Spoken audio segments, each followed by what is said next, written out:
군 생활이 인생의 전환점이 된 열혈 청춘들의 이야기.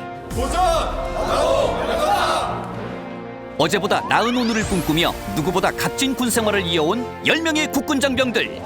그들의 이야기에 깊이 공감하며 공정한 심사를 맡아준 3명의 심사위원. 심사위원장에는 상명대학교 국가안보학과 최병욱 교수, 심사위원회 김성은 발달음악연구원 김성은 원장, 부시 파일럿의 저자 오현호 조종사, 그리고 국군 장병들로 구성된 판정단. 심사위원들의 가슴을 울린 최고의 명강사는 누구였을까요? 우수상은 공군 제5공중기동비행단 헌병대대 박주성 병장, 최우수상은 육군 구사단 30년대 본부 김동욱 상병, 마지막 영광의 대상은 육군 3사관학교 교도대대 이종호 상병이 수상했습니다. 여기 앞에 앉아 계신 우리 오현호 우리 강사님, 그리고 김성은 우리 원장님, 이분들만 잘하는 줄 알았더니 여러분들의 강의가 얼마나 훌륭한지 깜짝 놀랐습니다. 그럼 지금부터 최우수상과 대상을 수상한 장병들의 강연을 들어볼까요? 백마 구사단 30년대 본부 상병 김동욱입니다. 여러분, 오늘 좋은 꿈 꾸셨습니까? 저는 굉장히 좋은 꿈을 꾸었습니다. 바로 제가 드라마 주인공이 되어서 시련을 극복하고 행복해지는 꿈이었습니다. 여러분도 혹시 시련을 겪고 계시지는 않습니까? 그렇다면 제 강연을 잘 들어주십시오. 혹시 모릅니다. 제 강연에서 시련을 극복할 수 있는 용기를 얻어낼 수 있을지를. 그럼 곧바로 찾아뵙겠습니다. 백마!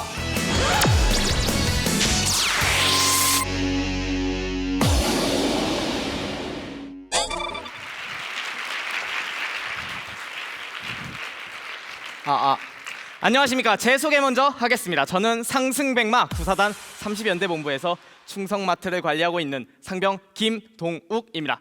백마! 감사합니다. 제 강연 제목은 바로 Life is Drama, 삶은 드라마다라는 뜻입니다. 자, 여러분, 드라마라고 하면 어떤 느낌이 드십니까? 드라마 주인공이 무엇을 겪습니까? 맞습니다. 그들은 시련을 겪습니다. 감사합니다. 그럼 제 인생 드라마 잠깐 들려드리도록 하겠습니다.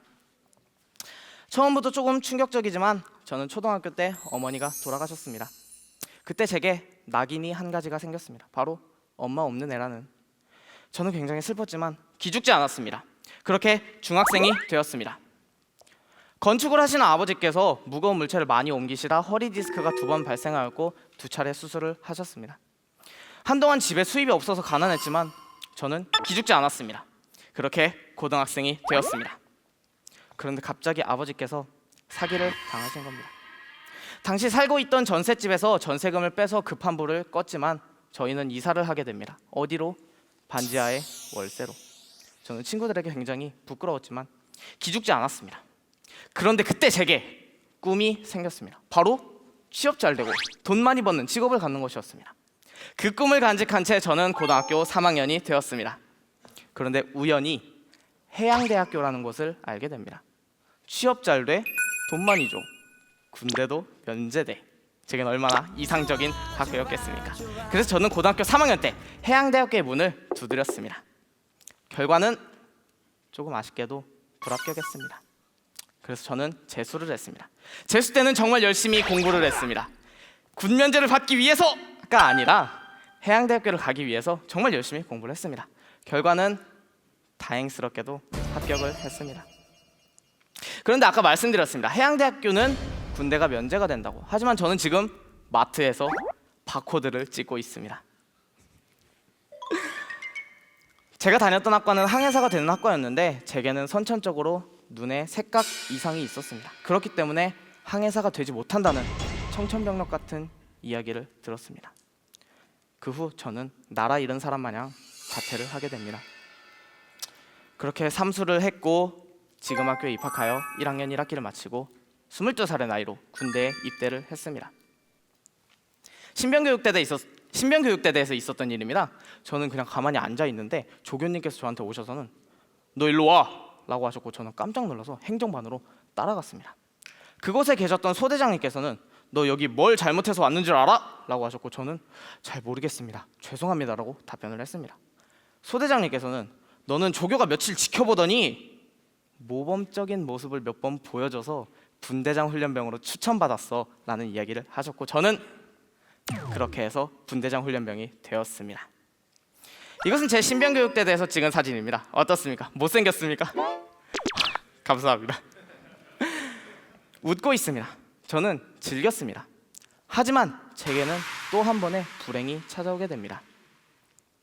수료식 이틀 전 40도가 넘는 고열로 인하여 의무대에 입시를 하였습니다. 결국 저는 수료식에도 참가하지 못한 패배자가 되어버렸습니다. 설상가상으로 최전방을 경계하는 작은 소대의 자료 배치를 받아 제 지친 심신은 거친 환경과 함께 우울증으로 발전하게 됩니다. 그곳에 계셨던 소대장님과 행정보호관님과의 면담을 통해 저는 내륙부대로 전출을 왔습니다. 많은 분들이 아시겠지만 전출 온 병사, 속된 말로 날라온 병사에 대한 기존 부대원들의 시선은 썩 좋지 못합니다. 저 또한 예외는 아니었습니다. 그렇게 부대원들의 눈치를 보며 제 우울증은 점점 악화되었고 어느새 상담관님, 목사님과의 상담을 받는 관심병사가 되어 있었습니다. 심지어 저는 자살까지도 생각을 했었습니다. 그러던 그때 우연히 다른 중대에서 고등학교 동창을 만났습니다. 저는 그에게 제 고충을 털어놓았고 그는 제게 이야기했습니다. 야, 너 고등학교 때 반장도 3년이나 할 정도로 열심히 살지 않았냐? 좀만 더 용기를 내. 할 수 있어. 저는 그날 밤 잠을 이룰 수 없었습니다. 나는 밖에서 진짜 이렇게 살진 않았는데, 밖에선 꿈을 가지고 열심히 살았었는데. 이후 마트 관리병이라는 보직을 우연히 받았습니다. 저는 마트 관리에 최선을 다했습니다. 진열도 풍성하게 했고 청소도 깔끔하게 했고 인사도 밝게 했습니다. 그러던 어느 날 한 선임이 제게 찾아옵니다. 야, 우리 동욱이 너 마트로 온 다음에 마트가 진짜 깔끔해진 거 알고 있냐? 진짜 잘하고 있어. 최고다 최고. 저는 그날 밤도 잠을 이룰 수 없었습니다. 나를 인정해준 선임이 있었다는 게, 나를 받아들여준 중대원이 있었다는 게 너무 행복했기 때문입니다. 그 이후로 저는 마트 관리에 열정을 가졌습니다. 다른 중대원들과도 친해지기 위해 그들의 이름을 싹 다 외웠습니다. 장병들이 선호하는 물품을 많이 진열하여 그들이 행복하게 만들었습니다. 혹시 바나나 우유 좋아하십니까? 870원입니다. 딸기 꿀단지 480원. 지금 심사위원님들께서 앞에서 드시고 계신 하늘보리 700원, 커피 1900원입니다. 맞습니다. 전 가격도 외웠습니다. 심지어 저는 제 한계를 느끼고 다른 마트에 견학을 가기 위해 연대장님께 직접 편지를 썼습니다. 실제로 건의를 드렸고 6개 마트를 다녀왔습니다. 그 마트들의 장단점을 참고하여 저희 마트에 반영을 하였는데, 물품들을 품목별, 크기별, 색깔별로 재배치하여 깔끔하게 만들었습니다. 부재 시에는 마트에 안내문을 붙여 어디에 있는지, 무엇을 하는지, 얼마나 걸리는지 안내도 하였습니다. 마지막으로 저는 친절과 웃음을 생활화했습니다. 저는 단순한 판매병이 아니라 책임감 있는 관리병이 되고 싶었기 때문입니다. 그런 열정과 함께 수많은 일들이 있었습니다. 영내에서 병사들에게 휴대폰을 대여해주는 이지톡이라는 서비스가 있는데, 그 휴대폰에서 보안 문제를 식별하여 연대장님께 보고드렸고 그로 인하여 표창을 수여받았습니다. 이후 국군복지단 친절 서비스 우수사원으로 2회 선정되기도 하였습니다. 그리고 사단에서 훌륭한 백마인으로, 육군협회에서 모범장병으로 선정되기도 하였습니다. 저는 업무 외에도 눈을 돌렸습니다. 연대에서 인문학 토론 동아리를 설립하여 회장으로 활동하고 있고 각종 공모전에도 참가하고 있습니다. 그리고 마지막으로 제가 이곳에 올 수 없었던 제가 드라마처럼 이곳에 와 있을 수 있었습니다. 여기까지가 제 짧은 인생 드라마였습니다. 자, 여러분, 그럼 질문 한 번 더 해보겠습니다. 드라마 주인공들의 특징은 무엇이 있습니까? 그들은 무엇을 가지고 있었습니까? 시련, 그리고 그거를 극복할 수 있는 꿈을 가지고 있었습니다. 바로 그들 자신만의 꿈을. 해양대를 자퇴한 직후 제게는 암흑 같은 시기가 찾아왔습니다. 저는 그때 우연히 이 세계의 의지라는 녀석과 만났습니다. 그 녀석은 제게 아주 비밀스러운 이야기를 해주었는데, 바로 이 세계가 우리를 절대로 불행하게 내버려 두지 않는다는 것이었습니다. 그렇기 때문에 우리에게 실패라는 이름의 선물을 주었습니다. 우리는 그것을 바탕으로 한 걸음 더 성장을 할 수 있었던 것입니다. 그것이 바로 이 세계의 의지이자 진리였던 것입니다. 저는 그것을 깨닫고 새로운 꿈이 생겼습니다. 이 세계를 조금 더 좋은 세상으로 만들고 싶었습니다. 저처럼 시련을 겪는 우리 아이들이 조금이라도 더 행복한 세상에서 살 수 있도록 하고 싶었습니다. 바로 훌륭한 교육을 통해서. 저는 삼수 끝에 교육자가 되기 위하여 공주교육대학교에 입학을 했습니다. 이후로 제게는 수많은 시련들이 기다리고 있었습니다. 하지만 저는 그때마다 독일의 철학자 니체가 이야기한 것을 떠올렸습니다. 나를 죽이지 못하는 고통은 나를 더 강하게 만들 뿐이다. 결국 저는 실패할수록 성장했고 넘어질수록 일어설 수 있는 힘을 길렀던 것입니다. 여러분, 저는 결손가정이었고 가난했으며 관심병사였고 구제불능이었습니다. 하지만 단 한 가지 꿈을 가지고 있었습니다. 그렇기 때문에 이 자리까지 올 수 있었습니다. 여러분, 혹시 지금 시련을 겪고 계시지는 않습니까? 아니면 어려움 앞에 주저하고 계시지는 않습니까? 그렇다면 꿈을 가지십시오. 꿈을 생각하십시오. 그렇게만 한다면 어떠한 시련이 우리 앞을 기다릴지라도 절대로 막을 수는 없을 것입니다. 상병 김동욱이었습니다. 백마! 감사합니다. 충성! 안녕하십니까? 절대 포기하지 않는 대한민국 최정예 장교를 양성하는 육군 3사관학교 교도대대 각계전투조교 상병 이종원입니다. 제 강연 주제는 가난한 마마보이 행복해진 이유입니다. 저는 군대에서 매일같이 10분 동안 누군가로부터 심리치료를 받았습니다. 잠시만 제 이야기에 귀 기울여 주십시오. 여러분이 제게 주신 10분, 공감의 시간으로 10분 활용하겠습니다. 감사합니다. 충성!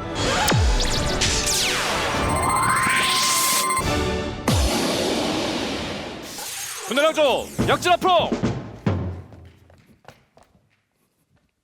전방 5m 청중에 대한 경례 충성!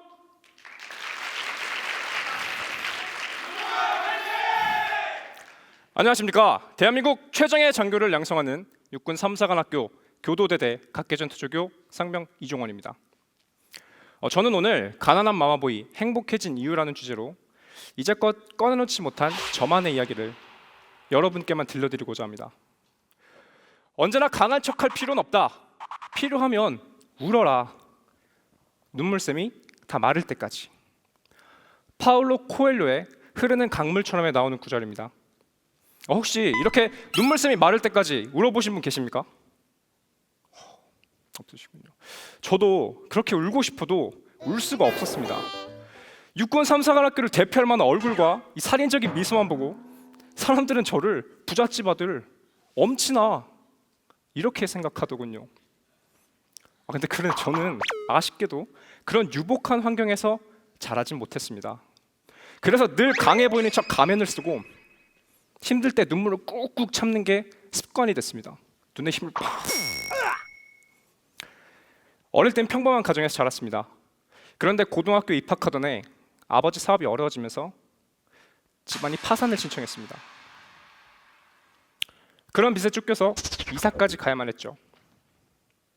게다가 어머니는 큰 수술까지 받으셨습니다. 너무 갑작스러웠습니다. 이런 상황에서 고등학교 기숙사 생활을 시작했습니다.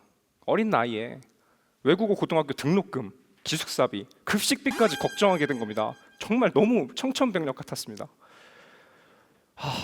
혹시 급식비 없어서 굶어보신 분 손 한번 들어주시겠습니까? 없으시군요. 저는 전교 부회장이었는데 돈이 없어서 밥을 못 먹었습니다. 저희가 사립학교여서 무료 급식이 안 됐거든요. 근데 어느 날은 너무 배가 고픈 겁니다. 그래서 기숙사생들이 아침에 이제 밥 대신 급하게 받는 빵을 주섬주섬 가서 친구 거까지 받는다고 2개 받아왔습니다. 그리고 교실로 갔죠. 야, 빵이 그렇게 또 맛있습니다. 또 쭈그려 앉아서 먹었습니다. 그래도 다 참을 수 있었습니다. 그래 뭐 배고픈 것쯤이야. 근데 엄마 저 밥 잘 챙겨 먹어요. 귀찮아서 신청 안 했어요. 매점에서 먹고 있어요. 이렇게 거짓말할 때 이때 정말 서러웠습니다. 야 죄송합니다. 그런 제겐 공부만이 살 길이었습니다. 어떡하겠습니까? 그래 대학만 가면 내가 다 그냥 박살 낼 거야. 다 잘 되겠지.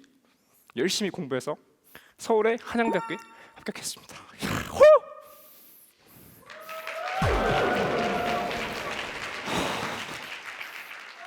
세상에 복수한 줄 알았습니다. 근데 끝이 아니더군요. 야, 이게 뭐야? 현실이 더 큰 시련으로 다가왔습니다. 집안 빚은요? 대학 등록금은요? 제 용돈이요? 어쩔 수 없이 아르바이트와 과외를 3개나 병행했습니다. 그때의 어려움은 지금 뭐 말로 설명을 할 수는 없고요. 그냥 말이 나온 김에 한 가지 일화만 좀 소개해드릴까 합니다. 감정노동이라고 혹시 들어보신 분? 꽤 있으시군요. 저는 여자가 대다수인 콜센터에서 전화 상담사 아르바이트를 꽤 오래 했었습니다. 그 시급 2,000원 더 준다길래 덥석했죠. 근데 이게 정말 사람 피말리는 겁니다. 잠깐만 들어봐 주십시오. 네, 고객과 함께하는 상담사 이종원입니다. 야, 이 신발장아. 야, 이 조카 크레파스야. 담당자 바꿔. 너 뭐야, 몇 살이야? 야, 이 삐삐. 고객님 왜 화가 나셨습니까? 닥쳐, 삐삐.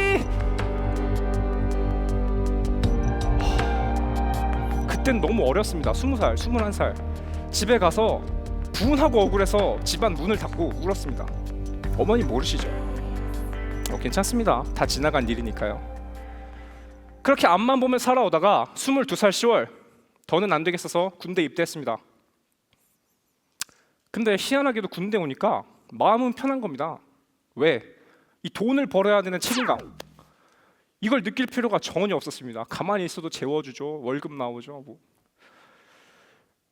그래서 열심히 했습니다. 중대장 훈련병 하겠습니다. 19번 훈련병 이종원. 중대장 훈련병이 됐습니다. 전화포상을 주더라고요. 여러분 다 아시지 않습니까? 훈련소에서 받는 전화포상 10분, 그거 얼마나 받고 싶습니까? 그냥 바로, 여자친구가 없으니까 바로 어머니께 걸었습니다. 여보세요? 엄마?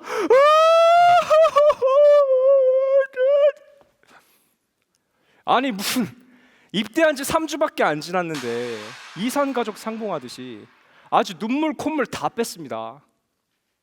그때 그 짜릿한 그 맛을 잊지 못해서 자대에 와서도 매일 수신용 휴대폰으로 10분 이상 어머니와 꾸준히 통화했습니다. 제 수신용 휴대폰 목록을 보시면 아들입니다 전화 주세요, 아들입니다 전화 주세요, 하루도 빠짐없이 문자가 채워져 있습니다. 엄마, 오늘도 일하시느라 힘들었죠? 얼른 들어가서, 아니 또 빵으로 때우지 마시고요, 좀 맛있는 거 좀 드세요. 전기장판 틀고 푹 쉬시고요. 진짜 아픈 데는 없는 거죠. 제가 어머니께 이렇게 안부를 여쭈면 어머니는, 에이 아니야, 군대에 있는 아들이 고생이지, 종원아 힘들고 쓸쓸하지?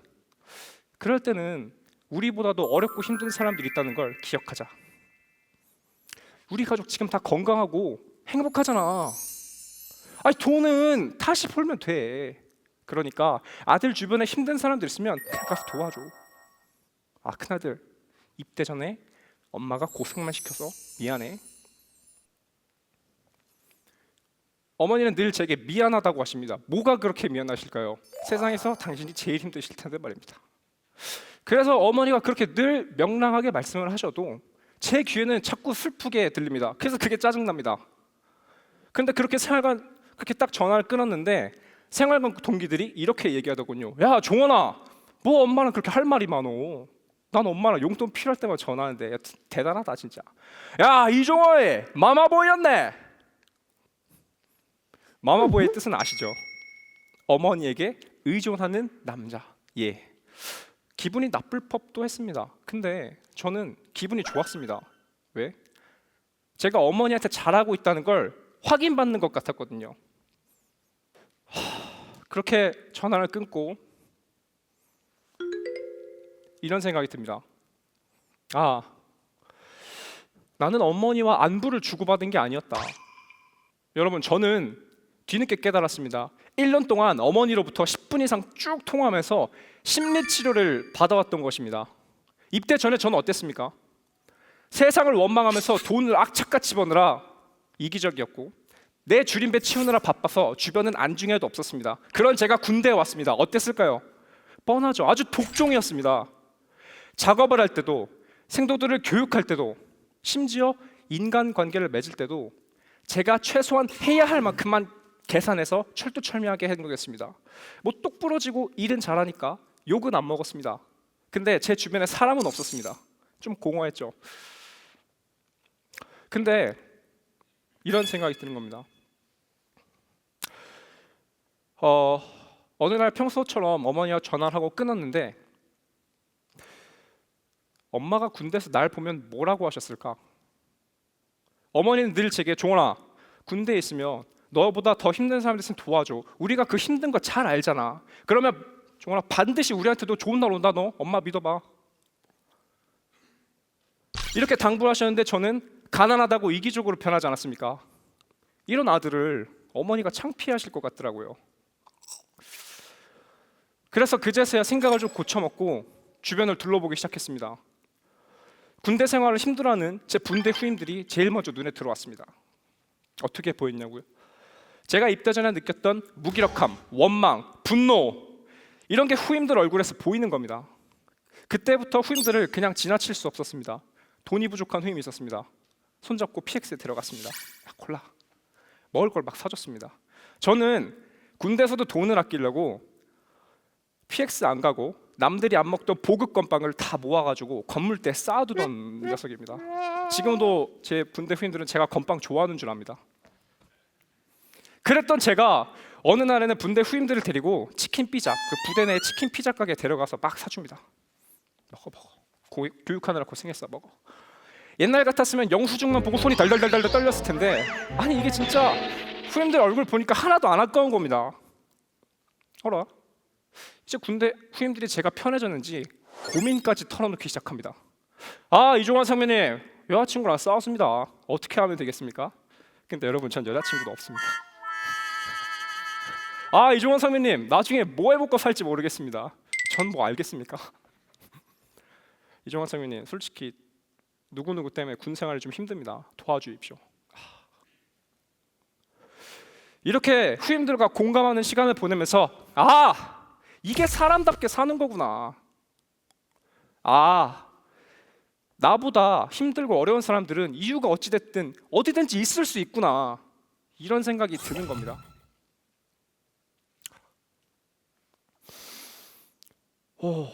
정말 이 모든 변화는 408일 동안 최소 10분 이상, 그러니까 4080분이라는 위로와 사랑을 주신 제 어머니 때문에 가능했습니다.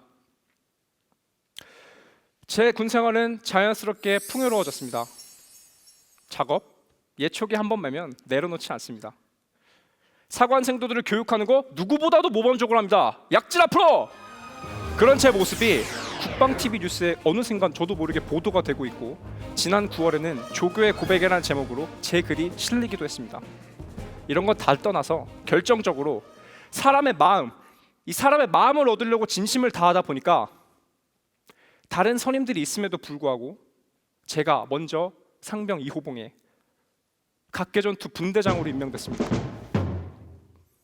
어머니가 아니었으면 불가능했던 변화죠. 이기적이었던 놈이 무슨 분대장입니까? 선임들이 멀쩡히 버젓이 저렇게 버티고 있는데. 그런데 그 선임들도 저를 정말 넌 할만하다 이렇게 안아주는 겁니다. 여러분, 이런 시가 있습니다. 제가 문득 알게 돼서 지금 제일 좋아하는 시인데요. 내려갈 때 보았네, 올라갈 때 보지 못한 그 꽃. 저는 제 인생이 내리막이라고 생각해서 세상을 원망하고 돈을 원망하고 주변 안중에도 없었습니다. 그런데 혹시 여기서도, 그리고 이 방송을 보시는 장병분들 중에서도 저처럼 세상을 원망하느라 또는 돈을 원망하느라 주변에 소중한 걸 놓치고 있다면 잠시만 멈춰 주십시오. 부탁드립니다. 그리고 잠시만 주변을 둘러보십시오. 여러분, 저기 잠시만 봐주시겠습니까? 저 뒤에 제가 오늘 무슨 주제로 발표하는지도 모르고 5시간 동안 버스를 타고 이 자리에 제 군대 후임들이 와 있습니다. 제가 찾은 꽃입니다. 그리고 저기 한번 봐주시겠습니까? 저희 어머니도 무슨 주제인지도 모르고 파주에서 2시간 동안 지하철 타고 오셨습니다. 아들 보고 싶어서. 제가 찾은 꽃입니다. 여러분 곁에도 꽃이 있습니다. 그 꽃을 찾을 수 있다고, 결코 늦지 않았다고 저는 제 이야기를 통해서 투박하지만 꼭 전하고 가고 싶었습니다. 저는 가난하지만 행복한 맘마보입니다. 이상 상병 이종환 강의 마치겠습니다. 감사합니다. 충성! 너 가는 길이 너무 지치